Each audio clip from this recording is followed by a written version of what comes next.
After all of the waiting, it's finally here. The new Alfa Romeo Milano. Both fully electric and ICE-powered Alfa Romeos for the future. What's good, guys? Welcome back to Ron's Rise. Welcome back to the channel, and welcome back to another video. Now, I will be putting out some Milano content all day, maybe into the next day as well, but I want to do a technical video here today to give you the full details and breakdown of the Milanese brand and their new BSUV, because Alfa Romeo presented the much anticipated Milano subcompact SUV, which is the brand's first all-electric model, and at the same time the smallest offering in the lineup, joining the Giulia sedan, larger Stelvio, and Tonale crossovers. Now, the Milano wants to be the sportiest model in the segment, especially in the flagship Elettrica Veloce trim. That offers 237 horsepower and a sharper chassis setup. Now, besides the fully electric versions that will be available at launch, well, the new Milano will also be offered in ibrida form or hybrid form,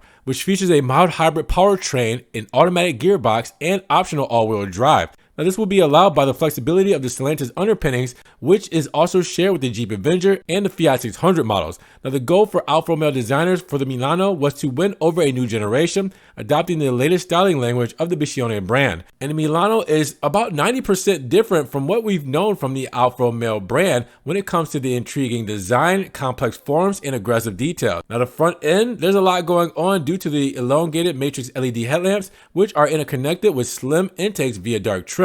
You have the Scudetto grille, which is partly covered at the front and is inspired by the quadrifoglio versions of the Giulia and Stelvio, featuring large air intakes and an integrated splitter. Now, you also have the profile of the Milano, which is characterized by the toned up rear shoulders, the large wheels, and the greenhouse that connects with the rear glass. Now, the latter has a steeper angle compared to a traditional SUV, but not enough to join the coupe SUV world. Now, at the back, the Alfa Romeo designers opted for a cam tail finish, referencing the Giulia TZ. The black trim around the tail lamps is somehow reminiscent of the 2025 Nissan Kicks, a belt with more Italian curvaceousness. Now, measuring at 4,170 millimeters, 164.2 inches long, 1,780 millimeters, 70.1 inches wide, and 1,500 millimeters, 59.1 inches tall, the Alfa Romeo Milano falls right in the European BSUV segment. It's 86 millimeters, 3.4 inches longer than the Jeep Avenger, just as long as the Fiat 600, and 134 millimeters, 5.3 inches shorter than the Peugeot 2008. Now, the interior is somewhat familiar Alfa Romeo, but it gives a more striking design with a digital cockpit comprising of the dual 10.25-inch displays. However, a few new Alfa Romeo specific touches help make the difference, including the graphics of the infotainment and the Kinocchiale digital instrument cluster or telescope digital instrument cluster. Now, the seatbelt seats dressed in Alcantara are part of the optional sports package, and other trims feature Spiga vinyl and fabric upholstery combined with a leather steering wheel.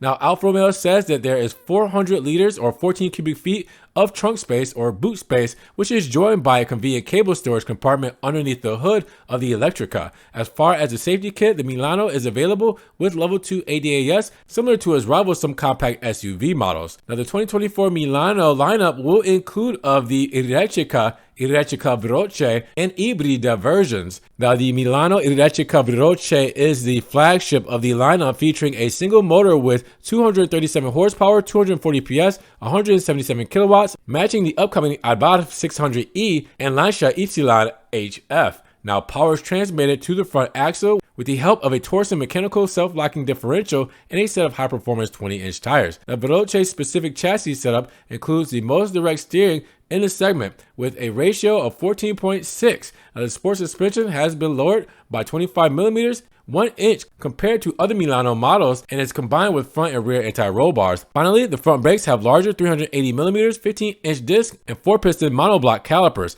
Alfa Romeo suggests that the top dog Milano will offer class-leading driving dynamics comparable to the discontinued Giulietta and Mito hatchbacks. Now, the entry-level Elettrica produces a more restrained 154 horsepower, 115 kilowatts, 156 PS, with a 54 kilowatt lithium-ion battery offering 255 miles, 410 kilometers on the WLTP cycle and supporting up to 100 kilowatts of charging speeds. Now, these specifics are identical to the army of similar sized EVs by nearly every other Stellantis brand.